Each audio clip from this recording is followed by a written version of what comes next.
Okay. So I'm going to turn it over. Our first question is coming from Teg in Connecticut. Teg, you're up with Shannon and Simon. Wow, thank you. What a pleasure to meet you guys. Nice. I'm blown away. What an education, and so many things that some things we think we know about and other things just don't.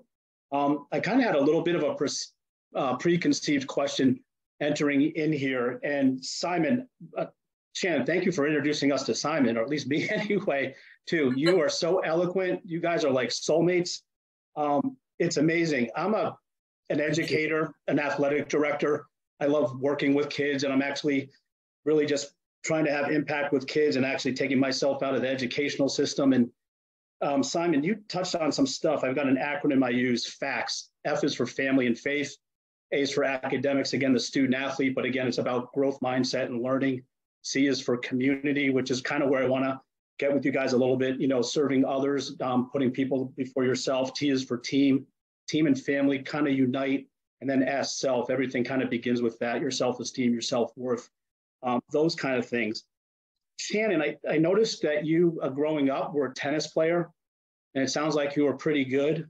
You've got the poker playing background as well. So I'm going to assume you've got an innate competitive spirit as well. If you guys were talking to a group of high school students today, I was wondering, how could you talk about that competitive spirit as it relates to your activism and helping community and helping others? And what would you tell young people to help connect them to reach out and find their voice for whatever passion that they can do so that they can serve others as well? Thank you for the question. I think that it's really important for everybody, be it young people who have the advantage of being young, if they can learn this early, is figuring out what it is you were put on this planet to do. What is your inherent thing inside of you that drives you? And for some people, you were born with a love of animals. That was me. But for other people, they might have a family where their mom was affected by cancer, or my dad, pancreatic cancer. And maybe that's what starts to drive you, and that becomes your passion, is you want to help find a cure to cancer. You want to help support the people who are looking for those cures, but cancer becomes your thing. And I think everybody needs to figure out what their thing is, their give back, and you put everything into it.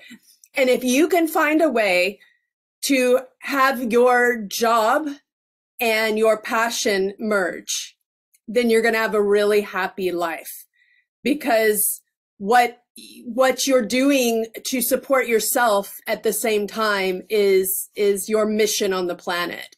So I think you will be supported in that mission by the universe. For me, I look at acting as my job, and realizing now it's given me this platform to try to fulfill my mission of helping animals. And we're constantly exploring ways that we can utilize the gifts that we've grown up with and that we were given just as the human beings we are, to best serve in that way. And what I learned coming out here is what Simon already mentioned, is that for conservation in Africa, at least, and I think it's this way everywhere, to help and save animals, you start with the people. It's a socioeconomic problem. So I had no idea of that until I came out here and started learning about it. So a lot of the work that we do is working with communities, and a lot of our vision of getting big pieces of land, it's all about bringing those communities into it, back onto their land. Because for a lot of people here, that was originally their land. So it's bringing them back onto their land. Because right now, the way it stands with a lot of parks around Africa, if you talk to a local person who grew up in a poor neighborhood, they probably have never even been in the parks. They haven't met the animals. They don't know what happens on the other side of the fence. Because in South Africa, everything is fenced. There's no real wild here anymore. And so for them, they just see that as, oh, that's where, people vacation or they hunt or whatever they do over there.